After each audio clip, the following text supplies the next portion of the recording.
okay ဒါဆိုရင်ကျွန်တော်တို့တကယ်အဓိကအပိုင်းပေါ့နော်ရောက်လာပြီအဲ့တော့ကျွန်တော်တို့ဒီပါဇက်ဟာတာပါဇက်လှုပ်ထားတော့ရပြီဒါပေမဲ့ကျွန်တော်တို့ mouse ကိုအသေးစိတ်ပေါ့နော်ကျွန်တော်တို့လှုပ်ချင်တယ်လို့နှခမ်းယူရတာအမျိုးမျိုးပေါ့နော်အဲ့လိုမျိုးလှုပ်ချင်တဲ့အတွက်ဒီအပိုင်းမှာကျွန်တော်တို့အသေးစိတ်လှုပ် okay အဲ့တော့ရင်းတော့ကျွန်တော်တို့ဒီကို edit mode ပြောင်းလိုက်ပါတော့ edit mode ပြောင်းပြီးတော့ဒီကိုကျွန်တော် set division ခဏ off ထားလိုက် okay ပြီးရင်ကျွန်တော်ဒီကောင်နော်ဒီကောင်ကိုကျွန်တော်တို့က P နဲ့ကျွန်တော်တို့နောက်ထပ်တစ်ခုအနေနဲ့ကျွန်တော်ယူလိုက်ဖြတ်ယူလိုက်မှာပေါ့နော်အဲ့တော့ okay အဲ့ဆိုရင်ကျွန်တော်ဒီမှာဝင်သွားပြီပေါ့နော်ကျွန်တော်ဒီမှာ hat 001ဆိုပြီးတော့ဝင်သွားပြီ okay အဲ့တော့သူ့ကိုဘယ်ဦး flip နော် this reform ပေါ့နော် reform okay ဒီလိုပဲပေးလိုက်မှာပေါ့နော်ပြီးရင်သူ့ကိုကြတော့ကျွန်တော်တို့ဘယ်ဦး hamper geometry ပေါ့နော်သူ့ထဲကိုထည့်လိုက် okay ဒီကောင်ကကျွန်တော်တို့ဒီပါဇက်ကိုဒီ hamper အနေနဲ့လုပ်လို့ရအောင်ကျွန်တော်တစ်ခုပေါ့နော်ခေါ်လိုက် okay အဲ့ဆိုရင်ရပြီဆိုတော့ okay ဒီမှာသူနောက်ထပ်အသစ်တစ်ခုအနေနဲ့ရတော့ပေါ့နော် okay အဲ့ဆိုရင်ဒီကောင်ကိုကျွန်တော်တို့ set division ပြန်ပေးလိုက် okay အဲ့ဆိုရင်ဒီကောင်အဲ့တော့သူ့ကိုကျွန်တော်တို့ဒီမှာကျွန်တော်ဒီခုနကဒီ body ကနေ head ကနေကျွန်တော်တို့ကသူ့ပွားပြီးယူလိုက်တာဖြစ်တဲ့အတွက်သူ့မှာပါလာသမျှအကုန်လုံးပေါ့နော်မေတာတွေလည်းပါလာတယ်ကျွန်တော်တို့ဒီမှာဆိုရင် set division တွေအကုန်လုံးဒီမှာဘုံနေနဲ့ချိန်ထားတဲ့အရာတွေအကုန်လုံးပါလာပါတော့ okay အဲ့တော့ဒီမှာကြည့်လိုက်မယ် okay အဲ့တော့သူ့ကိုကျွန်တော် edit mode ပြောင်းလိုက်မယ်ပြီးရင်ကျွန်တော်တီးတန့်သူ့ကိုခွဲထုတ်ရှင်ကျွန်တော် keyboard ကနေ select ပေါ့နော်အဲ့ကောင်လေးနှိပ်လိုက်ဒီမှာဆိုရင်ရှုပ်နေလို့ okay အဲ့တော့ပြီးရင်ကျွန်တော်တို့ဒီ global ပေါ့နော်ပြီးရင် E1 ပေါ့နော်ဒီလေး okay ဒီလောက်ပေါ့နော်ရပြီ okay ရပြီပြီးရင်သူ့ကျွန်တော်တို့ဒီ butter screw okay butter screw ကလည်းခုနကကျွန်တော်တို့လောက်ထားတဲ့ဒီချိတ်ထားတဲ့ဘုံတွေပေါ့နော်ဘုံတွေအကုန်လုံးပါလာ okay အဲ့တော့သူကတက်ဆိုတော့သူ့ကိုကျွန်တော်တို့ clear အကုန်လုံးလုပ်လိုက် okay delete all group ပေါ့နော်ဒါဆိုရင်သူ့မှာဘာမှမရှိတော့ okay အဲ့တော့သူ့ကို okay နောက်ထပ်ခု msk must live at loop ပေါ့နော် up to ဆိုပြီးပေးလိုက် okay အဲ့ဒါကကျွန်တော်တို့ကဒီမှာဒီကောင်ပေါ့နော်သူ့ကို assign လုပ်လိုက် okay ရပြီးရင်ကျွန်တော်တို့ဒီ add modifier ကိုပြန်သွားလိုက်သွားပြီးတော့ဒီမှာ mask ပေါ့နော် mask လုပ်မယ်ပြီးရင် butter screw မှာကျွန်တော်တို့က name ပေးခဲ့တဲ့ဒီ assign လုပ်ခဲ့တဲ့ဟာတခါလေးဒီမှာ butter screw မှာပေါ်လာပါတော့ okay ဒါလုပ်လိုက်မယ် okay အဲ့ဒါဆိုရင်ဒီမှာကြည့်လိုက်မယ်ဆိုရင်ကျွန်တော်တို့ခုနကလိုမဟုတ်တော့ဘူးပေါ့နော်သူတစ်ခုတည်းပဲရှိတော့တယ် okay ဒီမှာကြည့်လိုက်မယ်ဆိုကျွန်တော်တို့ဒီကောင်ကို butter point ပြောင်းကြည့်လိုက်မယ် okay ဒီမှာကြည့်လိုက်မယ်ဆိုရင်ကျွန်တော်တို့ mask လုပ်လိုက်တာပေါ့နော်ခုနကနှစ်ခုရှိရဲအဲ့ကောင်ကိုတချမ်းစီချမ်းထုတ်လိုက်တာပေါ့နော်ကြည့်ပြီအဲ့တော့ဒီ mask ကိုကျွန်တော်တို့ပြန်ပြီး off ကြည့်လိုက်မယ်ဆိုရင်ဒီမှာ okay အဲ့တော့ okay ဒါဆိုရင်လည်းရမှာနော် okay အဲ့ဒါဒီကောင်ကိုကျွန်တော်တို့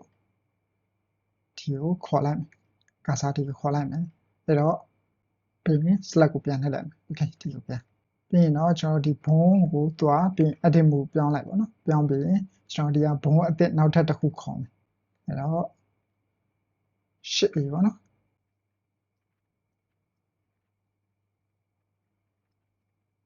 okay ပြီးရင်သူကိုကျွန်တော် name ပေးလိုက် from absolute ပေးလိုက်မယ်ပြီးရင်အဲ့ဒါကိုပဲကျွန်တော်တို့ shitty ပြီးရင်ဒီအောက်ပေါ့နော်သူကြတော့ low ပေါ့နော် okay ပြီးရင်နောက်ထပ်ဒီဘက် down ပေါ့နော် down တစ်ခုရှိမယ် shitty ပြီးရင်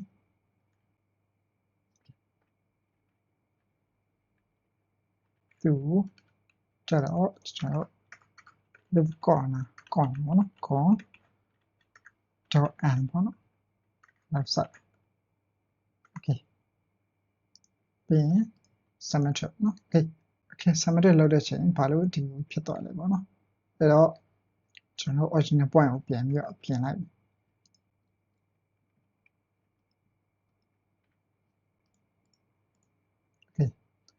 ကျွန်တော် symmetric လောက်တဲ့ချိန်ကျွန်တော်တို့ရဲ့ဒီဘုံကမှားနေတယ်ဆိုရင်သိကြတယ်ဒါကျွန်တော်တို့ခုန original point ရွေ့သွားတယ်ပေါ့နော် okay အဲ့ဒီ original point မှန်တဲ့အတွက်ကျွန်တော်ဒီ symmetric ဒီ mirror ပေးလိုက်တဲ့အချိန်တိုင်းမှန်ဖြစ် okay ဒါဆိုရင်ရပြီအဲ့တော့ဒီဘုံတွေကိုကျွန်တော်တို့ကဒီကောင်နဲ့ချိန်ကျွန်တော်ခုန ribbon လေးနဲ့ချိန် okay တော့ post မှုပြောင်းလိုက်မယ်ပြီးရင်ကျွန်တော်ဒီကောင်လေးကို select ပေးလိုက်ပြီးပြန်သွားလိုက်မယ်ပြီးရင် right click select add to vertex group เนาะအဲဆိုရင်ကျွန်တော်ဒီ ribbon လေးကိုပြန်သွားပြီးတော့သူ့ရဲ့ vertex group ပေါ့နော် vertex group မှာသွားကြည့်မယ်ဆိုရင်ဒီမှာဝင်သွားပြီပေါ့နော်ကျွန်တော်ခုနနေကျွန်တော်ခုနယူရတဲ့ဘုံ၄မျိုးเนาะအဲ့ဒီကောင်လေးတွေဒီမှာဝင်သွားပြီအဲ့တော့သူ့ကိုနေရာလေးစီလိုက်မယ် left up ပြီးရင်ဒီကောင် lift လို့ရှိမယ်ပြီးရင်ခုန okay ဒီလိုပေါ့နော်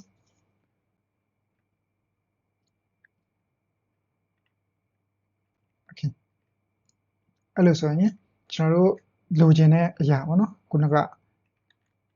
ခုနကလို့ဆိုရင်ကျွန်တော်တို့အရင်ဆုံးဒီဘုံနဲ့ဒီကောင်နဲ့ပေါ့နော်အကောင်နဲ့ကိုတီးတက်ကျွန်တော်တို့အလုပ်လုပ်ရှင်တာဖြစ်တဲ့အတွက်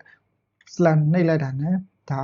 တီးတက်ခွဲထုတ်လိုက်တာပေါ့ခုနကဆိုရင်ဟိုကောင်လေးချုပ်အဲ့လိုမဟုတ်ဘဲနဲ့ကိုကအဲ့လိုမလုပ်ရှင်ဘူးဆိုလည်းကျွန်တော်ဒီကနေသွားပြီးတော့ဒီမှာoff လုပ်ထားလိုက်ရတယ်ပေါ့နော်အဲ့လိုလဲအဆင်ပြေတယ် page တော့ဒီတိုင်းခွဲထုတ်လိုက်တယ် okay ဒါဆိုရင်ရပြီပြီးရင် okay အဲ့တော့သူဘုံလေးတွေအရောင်လေးတွေပြောင်းလိုက်ကျွန်တော်ကဒီကောင်လေးတွေကိုဒါ font ဆိုတော့ okay ဒီကောင်သွားမယ်ပြီးရင် vertex group ပေါ့နော် left ဆိုရင်ကျွန်တော် edit move ပြောင်းလိုက်မယ် okay control plus ပေါ့နော် okay ပြီးရင်ကျွန်တော်က assign ပေါ့နော် assign ပြီးရင်နောက်ထပ် left လို့ပေါ့နော်ဒီကောင်အဲဒါ control plus ဒီကောင်ကိုကျွန်တော်ဒီကတော့ weight paint ပေးလိုက်တာပေါ့နော်ကျွန်တော်ဒီ weight paint ကိုသွားပြီးတော့ဒီလိုမျိုး weight paint မပေးဘဲနဲ့ကျွန်တော်ဒီကနေအရင်ဆုံးသူပေးလိုက်တာပြီးတော့မှကျွန်တော်လိုက်ပြီးတော့smooth ဖြစ်အောင်လည်းဖြည့်မယ်ပေါ့နော်အဲ့လိုမျိုးလုပ်ချင်တယ် okay အဲဆိုရင်ဒီ corner ကတော့ဒီကောင်ပေါ့နော် okay သူ့ကိုယူလိုက်မယ် okay assign ပေါ့နော် okay ရပြီအဲဆိုရင်ကျွန်တော်တို့ဒီ app ပေါ့နော်ကျွန်တော်ဒီကောင်ကိုဒီလောက်ထိဆွတ်တင်လိုက်ကျွန်တော်ပါစားဟာမဲ့ပေါ့နော် okay ပြီးရင်ဝက်ပိန်ကိုသွားပြီးသူ့ကိုကျွန်တော်တို့ဒီကောင်လေးလိုက်ပြီးဖြည့်မယ်အဲ့တော့ဒီကောင်နော်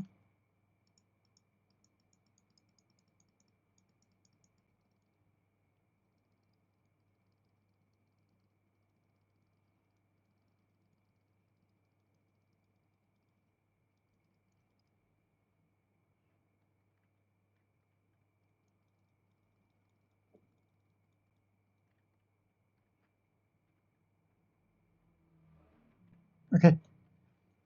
ဒါဆိုရင်ရအဲ့တော့ smooth ပြန်သွားသူ့ကိုကျွန်တော်သူနဲ့တန်းနဲ့ပေါ့နော်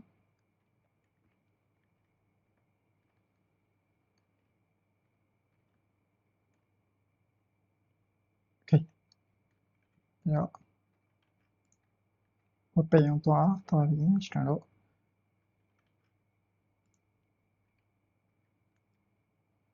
လို့ okay ခုနကလိုပဲ left corner ကိုယူလိုက်မယ် okay အဲ့တော့ကျွန်တော်ခုန left up ကို lock လုပ်ထားလိုက်ကျွန်တော် left up ကိုသွားထိမှာဆိုလို့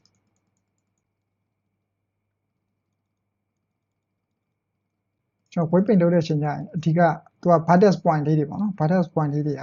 ဒီ weight paint လုပ်တာဆိုတော့သူ့နေရာလေးတွေကိုဒါလိုက်ပြီးတော့လုပ်လိုက်တယ်ဆိုရင် ဒါရနော်အခြားနေရာဒီမှာသွားထိရင်ဘယ်လိုမှဝိတ်ပြန်ရမဖြစ်ဘူးပေါ့နော်ကျွန်တော်ဒီ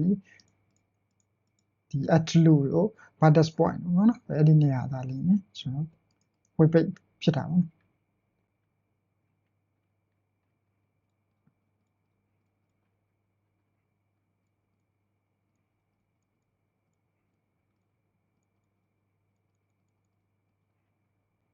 โอเคဒါဆိုရင်ကွက်တီပဲပေါ့နော်ရโอเคအဲ့တော့ post mode ပြန်သွားလိုက်โอเคဒါဆိုရင်โอเคဒီမှာကြည့်မယ်ဆိုရင်ရပြီးရင်ကျွန်တော်တို့ mouse ကိုဒီမှာဒီလိုမျိုးတွေလုပ်လို့ရမှာနော်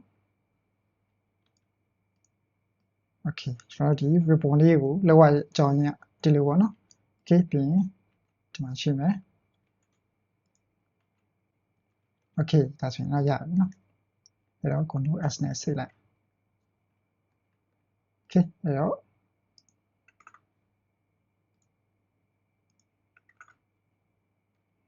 โอเคဒါဆိုရင်နောက်ဗီဒီယိုမှာထပ်ပြီးတော့အသေးစိတ်ကျွန်တော်ထပ်ပြီးတော့လိုက်